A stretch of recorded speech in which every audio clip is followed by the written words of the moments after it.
Lately, I've been thinking a lot about how easy it is to consume life instead of actually living it intentionally. Like, weeks pass by so quickly when you're constantly scrolling, multitasking, thinking about 10 things at once. And I realized that what I needed this month wasn't motivation, it was clarity. My theme for April became clarity and discipline. Not discipline in a harsh, wake up at 5 a.m. and optimize your life kind of way, but discipline as in being honest with myself, paying attention to what I consume, what I avoid, and what actually makes me feel grounded. That's why I love creating a personal curriculum, because it gives structure to growth in a way that still feels personal and human. So here is what my April looked like. This month I read The Psychology of Money, and honestly, it didn't feel like a finance book. It felt more like a book about people, about fear, habits, ego, comparison, insecurity, and how all of those things quietly shape the way we handle money. The part that stayed with me was the idea that people make financial decisions based on their own experiences and emotions, not just logic. The thought about it is so true. For example, sometimes I'll overthink spending money on something small for myself, but won't hesitate to spend on convenience when I'm stressed or overwhelmed. Sometimes it's just about becoming aware of your patterns first. I think this book helped me stop seeing financial growth as something intimidating. It made it feel more human. Creatively, I joined a flower arrangement workshop with my best friend, and I thought it was just going to be a cute activity, but it ended up becoming one of those moments that quietly stays with you. At one point, my best friend started talking about her perfectionism, how she struggles to relax because she feels like everything has to turn out perfectly. And while she was talking, I remember thinking, maybe we really do choose friends whose souls feel familiar to ours, because I saw myself in her immediately. Even during the workshop, I noticed how focused I was on trying to make the bouquet look right.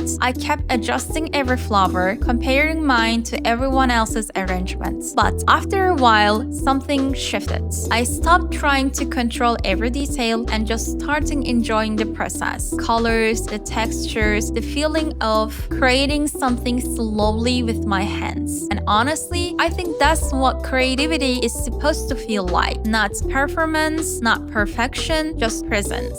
I left that workshop feeling lighter somehow. I also watched Money Explained, and I love how approachable it made me everything feel. I think a lot of us avoid learning about money because it feels overwhelming, complicated, or even stressful. But this documentary explained things such a simple and human way that it made me realize understanding something doesn't always require intensity. Sometimes you just need curiosity. Clarity isn't about suddenly having your whole life figured out. It's about slowly removing the noise, learning step by step, paying attention to what matters. For me, a personal curriculum is becoming less about productivity and more about self-awareness. It is just a way of asking myself, what kind of person do I want to become? And what small things can I do this month to move closer to that version of myself? And honestly, I think that question alone changed the way you live. Also, if you would like to read The Psychology of Money, just come on PDF and I'll send you the link. Bye!